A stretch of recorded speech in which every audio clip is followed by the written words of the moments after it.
Hi, this is Tad the Diet Coach, and this is your Readiness Trials Tip of the Week.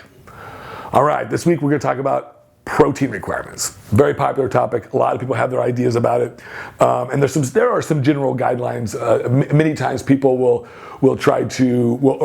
formulate their diet based on about 1 gram of protein per pound of body weight for an aggressive weight gain, or if they're restricting carbs. What you should know about protein is that our bodies derive fuels from all 3 macronutrients. We never burn just one fuel source. So we're like an Indy car. We're burning a mixture of fuels all the time.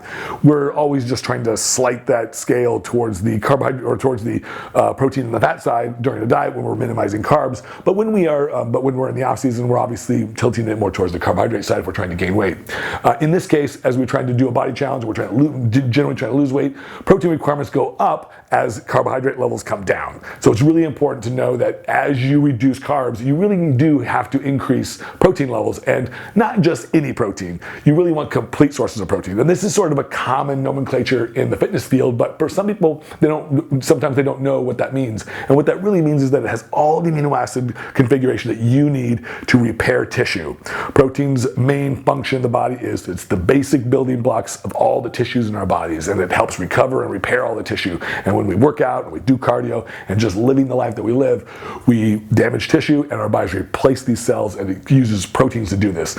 And so complete proteins with all the correct amino acid structures are essential to be able to do this. You can't do it without it. So for vegans and for vegetarians, it's very important to combine protein sources so those protein sources become complete. So beans, a lot of people think, is a great protein source. It is when you combine it with a nut or a grain. But in our case, flesh sources tend to be the best way. Flesh sources and some dairy products like whey protein and like egg whites. My particular favorites for protein sources and protein requirements are absolutely egg whites and whey protein. These are really great sources, and they have all your complete amino acid structures, as well as all your flesh products do too. So you can't go wrong with those. And when you calculate these out in your diet, and when you're looking at your diet throughout the course of the day and the week and the month, you really want to make sure that you're getting at the minimum, probably at the minimum, somewhere around 1 gram of protein, of complete protein per pound of body weight.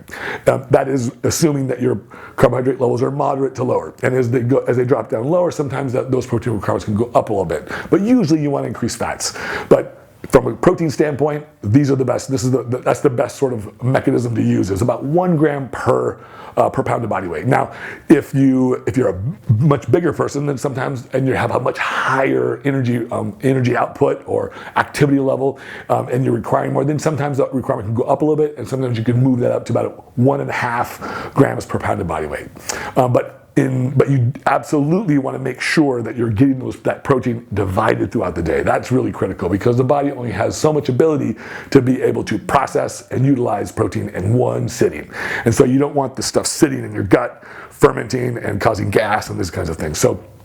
So about 30 to 50 grams of protein per meal is ideal for most bodybuilders or most people who are doing these kinds of diets. You can go as low as 25 grams, but for some women, depending on what they're trying to do and how big they are, how much lean body mass they have. But in general, about 30 to 40 grams of protein per meal is ideal for 5 to 6 to 7 meals a day. For me, Tad the Diet Coach, I want to say thank you for listening to the tip of the week. And if you want more detailed information, you can reach me at my website, tadthedietcoach.com, or you can email me at tad@redcon1.com.